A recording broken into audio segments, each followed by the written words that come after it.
नमस्कार, ये आकाशवाणी पटना है। अब आप समी अहमद से प्रादेशिक समाचार सुनिए। पहले मुख्य समाचार। पूर्व मध्य रेलवे बिहार से नई दिल्ली और मुंबई सहित अन्य शहरों के लिए अगले 15 दिनों तक 446 विशेष रेलगाड़ियों का परिचालन करेगा। ईसीआर के महाप्रबंधक ने कहा, जरूरत पड़ने पर विशेष रेलगाड़ियों की संख्या बढ़ाई जाएगी। उदीयमान सूर्य को अर्घ्य अर्पित करने के साथ ही छठ महापर्व का 4 दिवसीय अनुष्ठान आज संपन्न हो गया। और राजगीर में 11 नवंबर से आयोजित होने वाली महिला एशियाई हॉकी चैंपियंस ट्रॉफी में भाग लेने के लिए थाईलैंड और मलेशिया की टीम गया पहुंची। अब समाचार विस्तार से। छठ पूजा के संपन्न होने के बाद बिहार से बड़ी संख्या में दूसरे शहरों और राज्यों के लिए लोगों के लौटने का सिलसिला आज से शुरू हो गया। पूर्व मध्य रेलवे दानापुर और समस्तीपुर रेल मंडल सहित 5 मंडलों से अगले 15 दिनों में 446 विशेष रेलगाड़ियां चलाएगा। पिछले वर्ष छठ की भीड़ को देखते हुए 369 रेलगाड़ियां चलाई गई थीं। पूर्व मध्य रेलवे के मुख्य जनसंपर्क अधिकारी सरस्वती चंद्र ने आकाशवाणी समाचार से बातचीत में कहा कि इस बार भीड़ के मद्देनजर बैकअप प्लान के तहत गाड़ियां तैयार है, जरूरत पड़ने पर उन्हें चलाया जाएगा। छठ के बाद 15 दिनों तक पिछली बार 2023 में 369 विशेष गाड़ियों का परिचालन किया गया था। इस बार ये तादाद बढ़कर 446 यानी 75 अतिरिक्त गाड़ियां हम चला रहे हैं। इसके अलावा सभी प्रमुख स्टेशनों पर हम लोगों ने एक बैकअप प्लान रखा हुआ है। अगर भीड़ ज्यादा होती है इस अवधि में तो हमारे पास अनारक्षित ट्रेनें स्टैंड बाय में हैं। भीड़ को देखते हुए हम लोग अतिरिक्त गाड़ियों का बहुत कम नोटिस अवधि में हम लोग परिचालन कर सकते हैं। सीपीआरओ ने बताया कि रेलवे स्टेशनों पर भीड़ भाड़ के मद्देनजर यात्रियों की सुविधा के लिए ऑटोमेटिक वेंडिंग मशीन लगाई गई है। अधिक भीड़ भाड़ को रोकने के लिए स्टेशन परिसर में होल्डिंग एरिया बनाए गए हैं। इसके अलावा लोग यूपीआई के माध्यम से अनारक्षित टिकट भी ले सकते हैं। इस दफा सभी प्रमुख स्टेशनों पर जो पिछले कुछ समय से हम लोग प्रयास कर रहे थे उसके द्वारा हम लोग एटीवीएम्स की स्थापना कर चुके हैं, लगा चुके हैं। ऑटोमेटिक टिकट वेंडिंग मशीन में यात्री अनारक्षित टिकट खुद अपने सेल्फ गाइडेड मशीन के माध्यम से यूपीआई के माध्यम से पेमेंट करके ले सकते हैं। ऐसे सभी बड़ी स्टेशन पर ये लगाए जा चुके हैं। सभी टिकट काउंटर्स पर अब यात्री यूपीआई के माध्यम से स्कैन कोड के माध्यम से पेमेंट कर सकते हैं। यात्री कम समय में टिकट ले सकते हैं।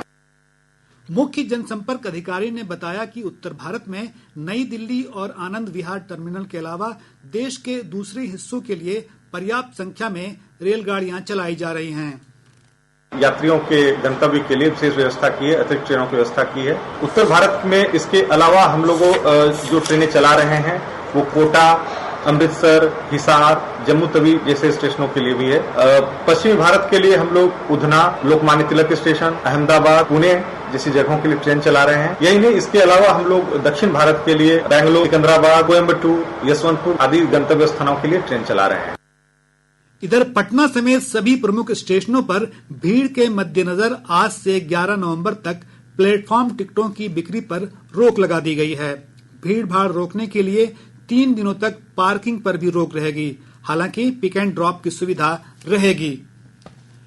इधर समस्तीपुर रेल मंडल प्रशासन ने छठ पर्व पर वापसी भीड़ को नियंत्रित करने के लिए समस्तीपुर समेत प्रमुख स्टेशनों पर आज से 12 नवंबर तक प्लेटफॉर्म टिकटों की बिक्री पर रोक लगा दी है।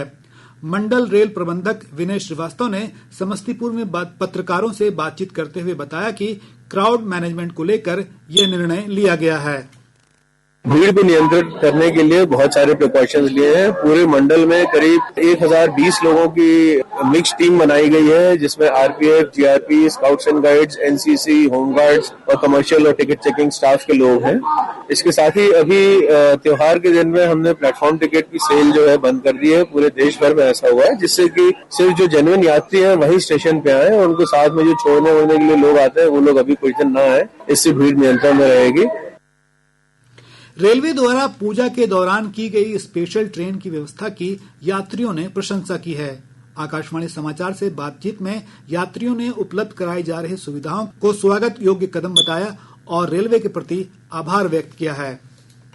मेरा नाम चंदन ठाकुर है। मैं आया हूँ दिल्ली से, निजामुद्दीन से, और मुझे जाना है यहाँ से कामाख्या के लिए, ट्रेन पकड़ना है। यहाँ ने रेलवे ने बहुत अच्छा सुविधा बना रखा है, जो ये फेस्टिवल के टाइम में आपको ज्यादा भीड़ भाड़ ना होने पाए, यहाँ पे होल्डिंग एरिया बनाया है। सो काफी अच्छा है, रेलवे ने अच्छा किया है इंतजाम, जिससे पैसेंजर को ज्यादा प्रॉब्लम ना हो। मेरा नाम प्रकाश कुमार है, मैं खगोल का रहने वाला हूँ। मैं नालंदा जिला जा रहा हूँ। जो दानापुर का व्यवस्था है बहुत ही अच्छा लग रहा है देखने को, सजावट भी काफी अच्छा है। सरकार से यही अनुरोध हो कि हर स्टेशन पे ये सुविधा दी जाए। मेरा नाम चंदन कुमार और हम लोग पटना से यात्री करते हुए अभी दानापुर में हैं। यहाँ का माहौल तो अच्छा दिखा और सरकार से यही है कि और हर एक जगह पर इतना ही अच्छा सुविधा होना चाहिए। ईसीआर के महाप्रबंधक छत्रसाल सिंह ने कहा है कि जरूरत पड़ने पर विशेष रेलगाड़ियों की संख्या बढ़ाई जाएगी। महाप्रबंधक ने कहा कि वापस लौटने वाले पैसेंजर की सुविधा के लिए 22 नवंबर तक औसतन प्रतिदिन 35 ट्रेनों का परिचालन किया जाएगा। उन्होंने कहा कि रेलवे यात्रियों को हर तरह की सुविधा उपलब्ध कराने को प्रतिबद्ध है। श्री सिंह दानापुर जंक्शन पर रेल यात्रियों के लिए उपलब्ध सुविधाओं का निरीक्षण करने के बाद संवाददाताओं से बातचीत कर रहे थे।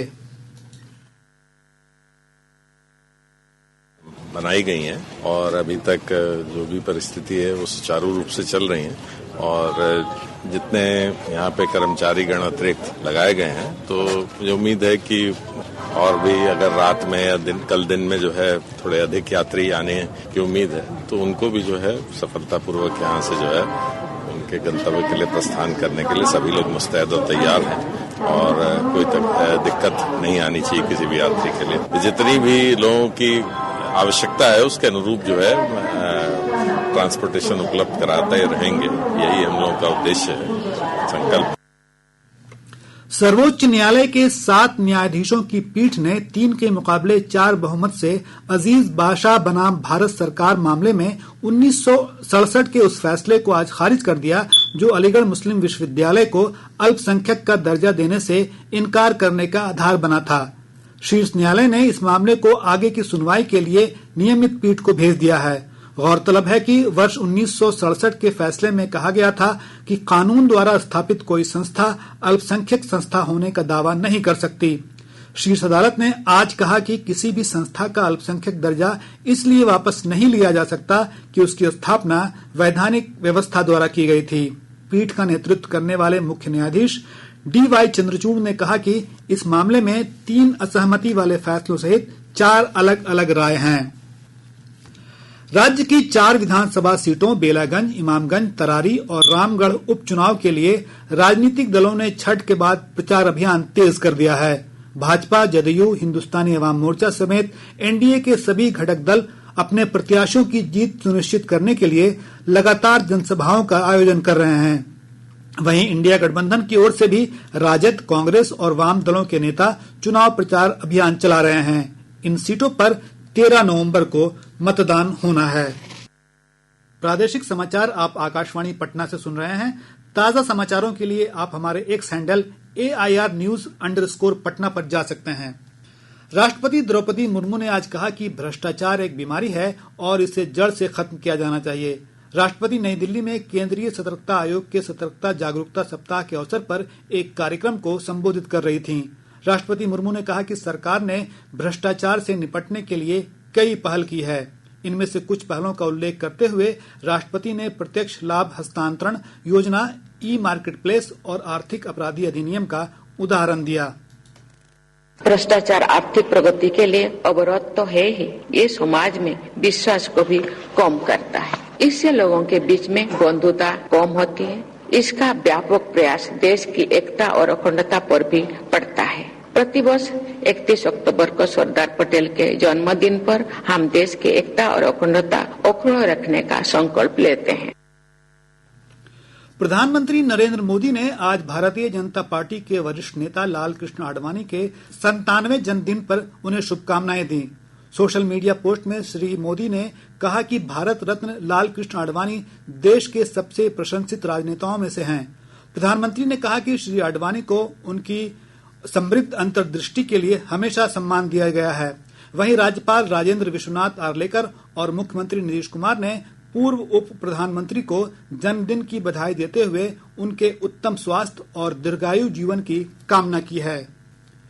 उदीयमान सूर्य को अर्घ्य अर्पित करने के साथ ही छठ महापर्व का 4 दिवसीय अनुष्ठान आज संपन्न हो गया।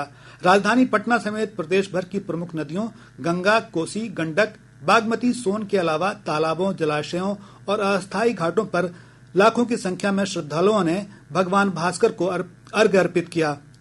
व्रतियों ने अपने घरों के बाहर और छतों पर बने अस्थायी जलाशयों में भी अर्घ्य दिया। इसके बाद छठ व्रतियों ने प्रसाद ग्रहण कर पारण किया। इसके साथ उनका 36 घंटे का निर्जला उपवास संपन्न हुआ। इससे पहले अर्घ्य देने के लिए आज सुबह सवेरे से ही व्रती विभिन्न नदियों के घाटों, जलाशयों और अस्थायी कुंडों के पास पहुंच चुके थे।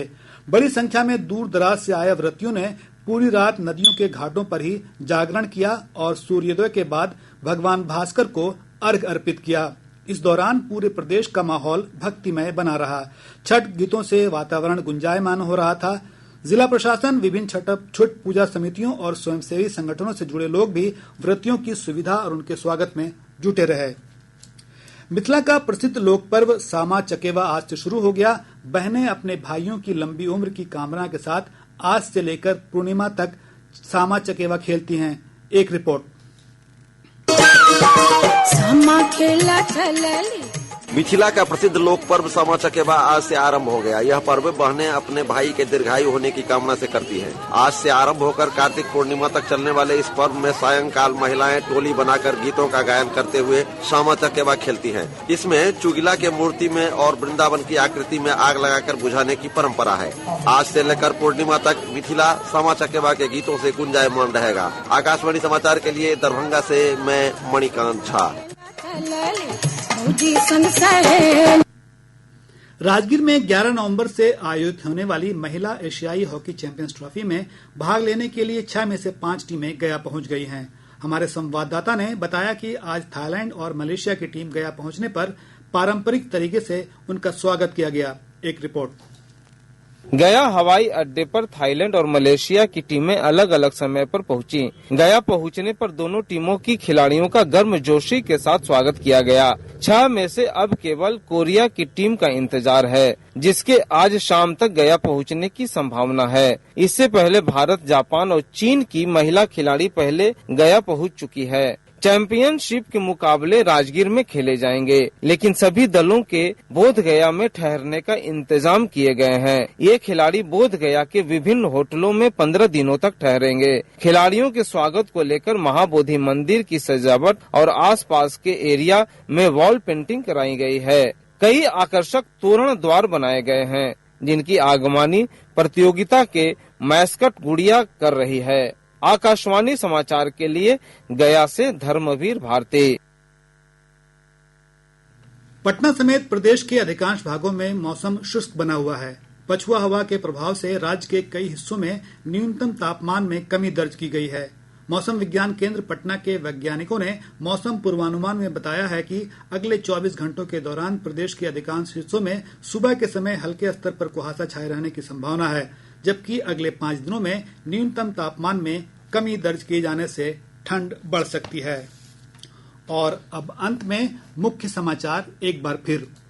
पूर्व मध्य रेलवे बिहार से नई दिल्ली और मुंबई सहित अन्य शहरों के लिए अगले 15 दिनों तक 446 विशेष रेलगाड़ियों का परिचालन करेगा।